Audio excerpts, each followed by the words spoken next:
শিবম পণ্ডিতের জীবনে অপরাধ কোনো নতুন শব্দ নয়। একসময় সে ছিল একজন ভয়ঙ্কর গ্যাংস্টার।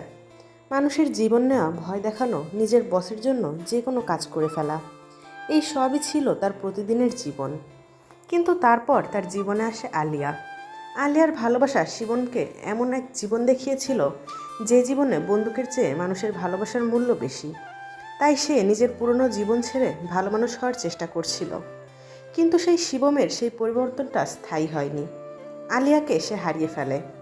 আলিয়াকে হারানোর পর তার ভেতরের সব আলো যেন নিভে যায়। পুরনো কষ্ট আর অপরাধবোধ নিয়ে শিবম ধীরে ধীরে সবার কাছ থেকে নিজেকে সরিয়ে নেয়।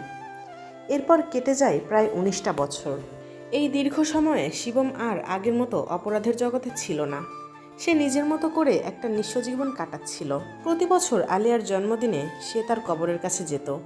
সেখানে দাঁড়িয়ে পুরনো দিনের কথা মনে করত, আর মনে হতো জীবনটা যদি আরেকবার শুরু করা যেত। কিন্তু ভাগ্য তখনও শিবমের জন্য নতুন একটা গল্প লিখে রেখেছিল।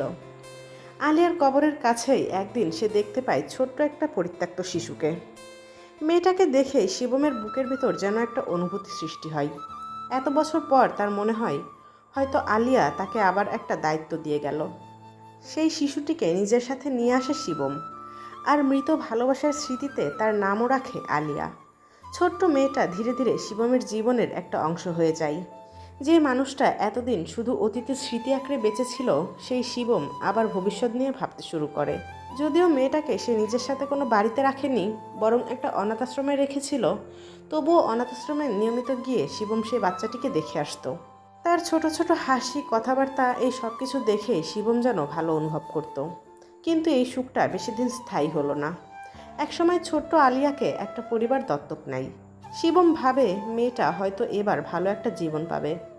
কিন্তু কিছুদিন পরেই তার কাছে খবর আসে আলিয়া নিখোঁজ। শিবম প্রথমে বিষয়টাকে সাধারণ নিখোঁজের ঘটনা মনে করলেও পরে তার মনে সন্দেহ আরও বাড়তে থাকে। মেয়েটা কোথায় গেল এবং কে তাকে নিয়ে গেল, আর কেনই বা এখনও তার কোনো সন্ধান পাওয়া যাচ্ছে না। খোঁজ করতে করতে শিবম এমন একটা সত্যের সামনে এসে দাঁড়ায় যেটা তার বহু বছরের শান্ত জীবনকে আবারও তছনছ করে দেয়। আলিয়া একা না, তার মতো আরও অনেক শিশুকে একটা ভয়ঙ্কর মানব পাচার চক্রের মাধ্যমে দেশের বাইরে নিয়ে যাওয়া হয়েছে। আর সেই চক্রের একটা বড় ঘাঁটি রয়েছে ব্যাংককে। শিবম বুঝে যায় এবার আলিয়াকে খুঁজে বের করার দায়িত্বটা তাকেই পালন করতে হবে।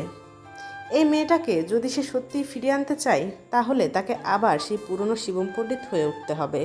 একবার সে আলিয়াকে হারিয়ে যেতে দিয়েছে, কিন্তু এবার সে কোনো রকমই তার ছোট্ট আলিয়াকে আর হারিয়ে যেতে দেবে না।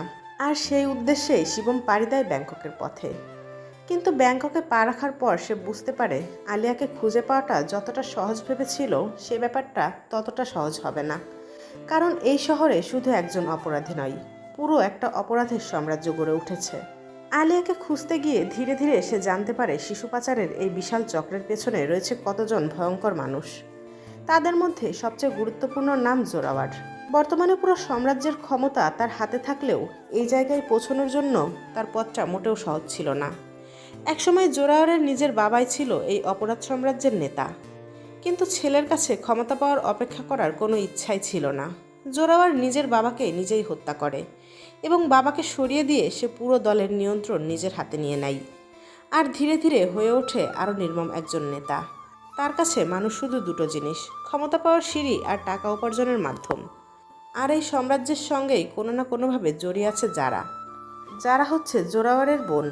প্রথমবার যারাকে দেখে শিবম তাকে আলাদা করে চিনতে পারে না। তার চোখে যারা তখন এই অপরাধ জগতেরই একজন মানুষ, তাই শিবম তার উপর পুরোপুরি বিশ্বাস করে না। কিন্তু সময় যত এগোতে থাকে ততই শিবম বুঝতে পারে যারা আসলে অন্যদের মতো নয়। অন্যরা যেখানে নিজেদের স্বার্থের জন্য কোনো সীমা পার হয়ে যেতে পারে, সেখানে যারার ভেতর এখনও বিবেক বেঁচে আছে। সে মন থেকে এই কাজ করতে চায় না, কিন্তু ভাইয়ের জন্য সে এই কাজ ছাড়তেও পারে না। সে এই অন্ধকার জীবনকে এখনও মন থেকে মেনে নেয়নি। আর শিবমের মতো একজন মানুষ সেটা খুব ভালোভাবেই বুঝতে পারে, কারণ শিবম নিজেও জানে একজন খারাপ পরিবেশে থাকতে পারে, কিন্তু তার মনটা সবসময় খারাপ হয় না। ধীরে ধীরে যারা আর শিবমের মধ্যে একটা অদ্ভুত বোঝাপড়া তৈরি হয়। প্রথমে সেটা ছিল শুধু প্রয়োজনের সম্পর্ক, তারপর বিশ্বাস, আর একসময় সেই বিশ্বাসের সঙ্গে মিশে যায় একটা অদৃশ্য টান। যারা শিবমকে পছন্দ করতে শুরু করে। শিবমও বিষয়টা বুঝতে পারে মেয়েটার প্রতি তার একটা দুর্বলতা তৈরি হচ্ছে। কিন্তু সমস্যা হলো শিবমের জীবনে এখন ভালোবাসার আর কোনো জায়গা নেই। সে ব্যাংককে এসেছে একটা নির্দিষ্ট উদ্দেশ্য নিয়ে, আলিয়াকে খুঁজে বের করতে। আর যারা নিজেরও একটা আলাদা জীবন, একটা আলাদা উদ্দেশ্য আছে। তাদের দুজনের পথ কিছু সময়ের জন্য কাছাকাছি হলেও সেই পথ এক না। যারা বুঝতে পারে শিবম বাইরে থেকে যতটা কঠিন, ভেতর থেকে সে ততটাই বিধ্বস্ত। বিশেষ করে ছোট্ট আলিয়ার কথা বলার সময় শিবমের চোখের পরিবর্তনটা যারা লক্ষ্য করে, সে বুঝে যায় এই মানুষটার ভেতর এখনও ভালোবাসা বেঁচে আছে, কিন্তু তার জীবনটা এখন এলোমেলো হয়ে গেছে। আলিয়াকে উদ্ধার করার জন্য শিবমকে একের পর এক ভয়ঙ্কর সিদ্ধান্ত নিতে হয়। আর প্রথমবার সে যখন কাউকে হত্যা করে বা কোনো অপরাধ করে, তখন তার পুরনো সত্তাটা যেন আবারও একটু একটু করে ফিরে আসে।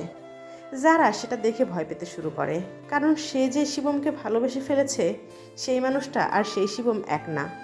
ছোট্ট একজন মেয়েকে বাঁচাতে গিয়ে শিবম আবার সেই মানুষটিতে পরিণত হচ্ছে, যাকে একসময় আলিয়া নিজের ভালোবাসা দিয়ে বদলে দিয়েছিল।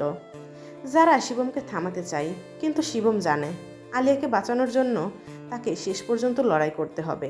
এদিকে জোরাওয়ার বুঝতে শুরু করে শিবমের মধ্যে কিছু একটা অস্বাভাবিক আছে। সে শিবমকে সন্দেহ করতে শুরু করে। আর ঠিক তখনই পরিস্থিতি আবারও ভয়ঙ্কর হয়ে যায়। শিবমের আসল উদ্দেশ্য ফাঁস হয়ে গেলে শুধু যে তার জীবন বিপদে পড়বে এমনটা নয়, যারার জীবনও শেষ হয়ে যেতে পারে। যারা তখন বুঝতে পারে শিবমের সঙ্গে তার পথ এক জায়গায় এসে থামবে না। তারা একে অপরকে পছন্দ করে, একে অপরকে বুঝতেও শুরু করেছে, কিন্তু একজনের জীবনের লক্ষ্য হলো অন্ধকার থেকে বেরিয়ে আসা, আর অন্যজনের লক্ষ্য হলো সেই অন্ধকারের ভেতর ঢুকে একটা জীবন উদ্ধার করা। তাই টান থাকা সত্ত্বেও তাদের পথ আলাদা হতে শুরু করে। আর এর মধ্যেই শিবম অবশেষে একটা সূত্র পেয়ে যায়, যা তাকে সরাসরি আলিয়ার কাছে নিয়ে যেতে পারে। সে জানতে পারে আলিয়াকে কোথায় রাখা হয়েছে, কিন্তু সেখানে পৌঁছানোর আগে তাকে পেরোতে হবে জোরাওয়ারের সবচেয়ে শক্তিশালী নিরাপত্তা। শিবমের সামনে শুধু তখন একটা লক্ষ্য, আলিয়াকে বাঁচানো। অবশেষে সে জোরাওয়ারের সাম্রাজ্যের সবচেয়ে নিরাপদ জায়গায় পৌঁছে যায়। সেখানে গিয়ে শিবম দেখতে পায় শুধু আলিয়া নাই, আরও অনেক শিশু এই নরকের মধ্যে আটকে আছে। এই দৃশ্য দেখে তার নিজের অতীতের কথা মনে পড়ে যায়। সে বুঝতে পারে এতদিন নিজের পাপের শাস্তি সে একা ভোগ করেছে, কিন্তু এই শিশুদের কোনো পাপই নেই। তাই এবার সে শুধু আলিয়াকে নিয়ে পালাবে না, সকল শিশুদের সে মুক্ত করেই ফিরবে। শিবম যখন জোরাওয়ারের সাম্রাজ্যের বিরুদ্ধে একের পর এক বাধা পেরিয়ে আলিয়ার কাছে পৌঁছানোর চেষ্টা করছে, তখন জোরাওয়ারও বুঝে যায় শিবমকে এবার থামানো যাবে না। তাই এবার সে সরাসরি শক্তি দিয়ে নয়, বরং চালাকি করে শিবমকে শেষ করার পরিকল্পনা করে। জোরাওয়ার শিবমকে এমন একটা জায়গায় নিয়ে আসে যেখানে কিছুক্ষণের মধ্যেই যারাকেও আনা হয়। শিবম আর যারা দুজনেই তখন বুঝতে পারে জোরাওয়ার আসলে কি করতে চাইছে, কিন্তু কিছুক্ষণের মধ্যেই তার আসল উদ্দেশ্য পরিষ্কার হয়ে যায়। জোরাওয়ার তাদের দুজনকে মুখোমুখি দাঁড় করিয়ে বলে তাদের মধ্যে শুধুমাত্র একজন বেঁচে থাকবে, অর্থাৎ শিবম যদি বাঁচতে চায় তাহলে যারাকে মরতে হবে, আর যারা যদি বাঁচতে চায় তাহলে তাকে শিবমকে মারতে হবে। জোরাওয়ার ভেবেছিল এই পরিস্থিতিতে হয়তো তারা নিজেদের জীবনকেই বাঁচানোর চেষ্টা করবে, কিন্তু সে শিবম আর যারাকে ঠিকমতো চিনতে পারেনি। দুজনেই একে অপরকে বাঁচাতে চায়, কেউই অন্যজনকে হত্যা করতে চাচ্ছিল না। আর ঠিক তখনই বাইরে থেকে একটা গুলির শব্দ শোনা যায়। সবাই চমকে ওঠে। জোরাওয়ারও বুঝতে পারে না গুলিটা কোথা থেকে এলো। এরপর পরিস্থিতি পুরোপুরি বদলে যায়। যারার অটিস্টিক ভাই হঠাৎ সেখানে হাজির হয়, কিন্তু সে মুহূর্তে এমন একটা কাজ করে বসে যেটা কেউ কল্পনাও করতে পারেনি। সে সরাসরি জোরাওয়ারকে গুলি করে দেয়। জোরাওয়ারও মাটিতে তখন লুটিয়ে পড়ে। যে মানুষটা এতক্ষণ অন্য দুজনের জীবন নিয়ে খেলা করছিল, মুহূর্তের মধ্যেই তার নিজের জীবন শেষ হয়ে যায়। আর এই সুযোগেই শিবম আর যারা সেখান থেকে বেঁচে বেরিয়ে আসতে পারে। কিন্তু এত কিছুর পরও শিবমের ভীষণ শেষ হয়নি, কারণ তার মাথায় তখনও একটাই চিন্তা, ছোট্ট আলিয়া। সে আলিয়াকে নিরাপদে ফিরিয়ে আনে এবং যারার উপর আলিয়ার দায়িত্ব দিয়ে দেয়। শিবমের সামনে এখন নতুন একটা রাস্তা, যেখানে তার আর নিজের ইচ্ছামতো বাঁচার কোনো অধিকার নাই। সে অন্যের হয়ে কাজ করবে, নিজের ঋণ শোধ করবে, কারণ আলিয়াকে মুক্ত করার জন্য সে যার সাহায্য নিয়ে এখানে এসেছিল, এখন তার হয়ে শিবমকে কাজ করতে হবে। আর এভাবেই আলিয়াকে মুক্ত করতে গিয়ে শিবম নিজেই আবার বন্দী হয়ে যায়। হয়তো এটাই শিবম পণ্ডিতের জীবনের সবচেয়ে বড় অভিশাপ। সে যাদের ভালোবাসে তাদের মুক্ত করে দেয়, কিন্তু নিজের মুক্তির দিনটা যেন বারবার পিছিয়ে যায়। আর এখানেই শেষ হয় আওয়ার আপান 2 এর গল্প। একজন ক্লান্ত মানুষের গল্প, যে নিজের জন্য কিছুই চায়নি, শুধু চেয়েছে তার ভালোবাসার মানুষগুলো যেন নিরাপদে থাকে।